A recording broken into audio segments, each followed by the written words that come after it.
The floor is yours. Thank you very much. And to begin with, I would like to express my gratitude to the Minister of Defense of the Russian Federation and personally to the Russian Defense Minister Shoigu for the invitation and for excellent organization and very good conditions for work. The dialogue and the interaction of the militaries is the mechanism through which we should really carry out the containment of the escalation. While foreign ministers are talking about the compromises, I think the military-to-military contacts are to be established. And I do believe that we need to use the opportunity that such venues give us.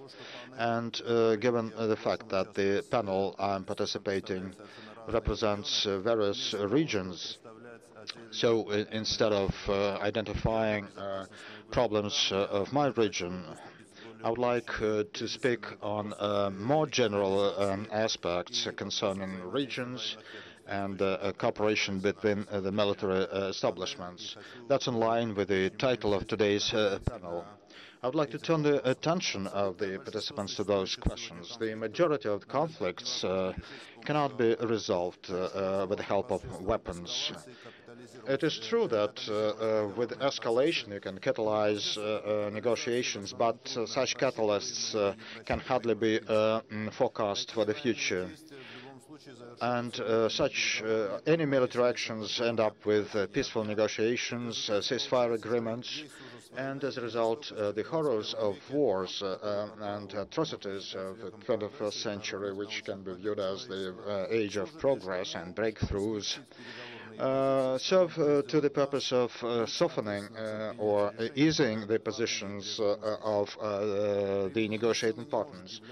The use of force cannot resolve conflicts because the price is too high and too many resources are required for restoration, and too many people become hostage to history. More so, the format of combat operations and its impact on the population is absolutely contrary to the provisions of the concept of humanitarian law. In 21st century, the principle of the non-use of force is to become the priority, and here we need to focus our efforts. To my regret,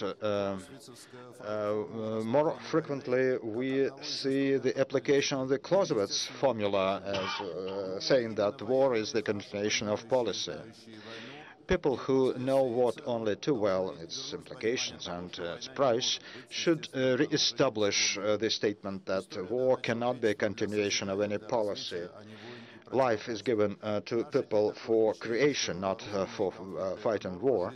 And we have an impression that military conflicts, armed conflicts, is the norm of life, which is interrupted by short peaceful periods.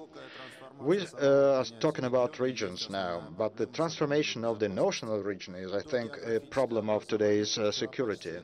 Some geographic regions that were believed to be regions before, now they become part of other regions not known before. And globalization of non-state actors has taken shape, which began shaping new regions on geographic map. Regions which are more accessible for recruiting by ISIS, the regions where propaganda of hatred can be spread, which frequently stretch far beyond the boundaries of the political maps. There are regions of poverty against regions of well-being. There are regions where development programs are required and when people are short of drinking water, and there are some regions who struggle for more foreign investments. There are regions of war and regions of peace. There are regions where people go to the best universities of the world, and there are regions which are nearly totally illiberal. There are regions of drug trafficking, and there are regions where those problems are viewed as something very much distant. There are regions where people could come to a rally and demand that death penalty is re-established. But no matter how broad the classification is, that we need to understand all the trends of region emergence and should build the system of oversight.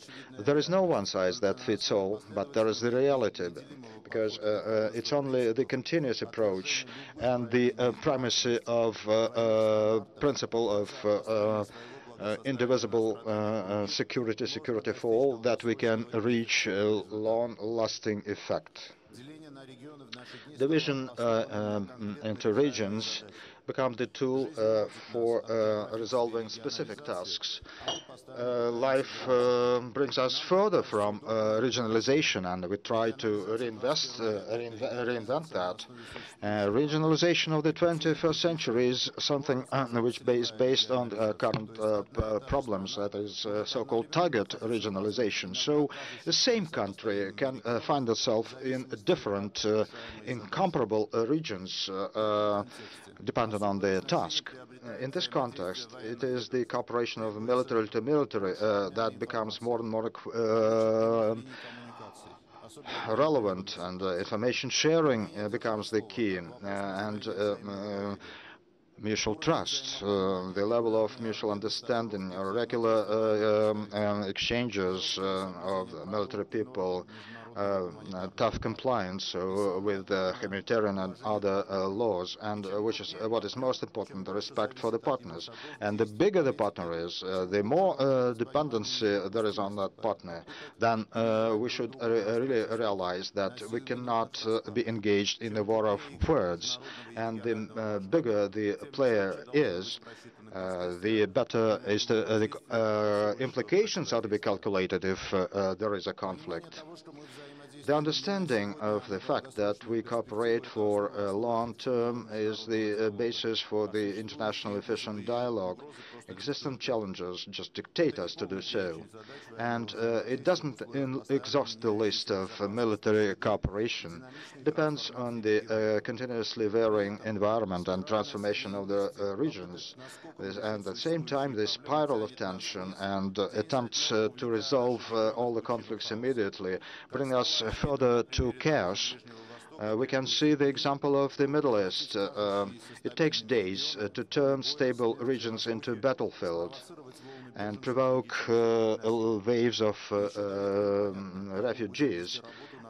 We cannot understand at this point what homicide work is to be done so that these people could come back.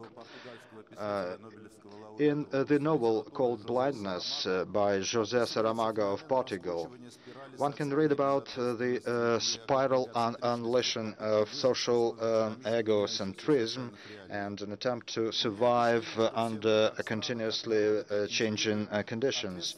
I have an impression that being individuals who are responsible for decision-taking, we are just going down the spiral described by Saramago in his novel. We just relieved ourselves from responsibility, and we applied that to the weapon systems that we possess. And safe and secure decisions are substituted for the notions of I can or I cannot. And the further we go from the historic moment when two total wars were terminated in the 20th century, the less we realize that the balance is to be based on the system of values and not on the military potentials of our states. I would like to thank the organizers once again for an excellent conference. I would like to assure you that such conferences, such venues, serve an excellent factor for building confidence and for supporting security. Thank you very much.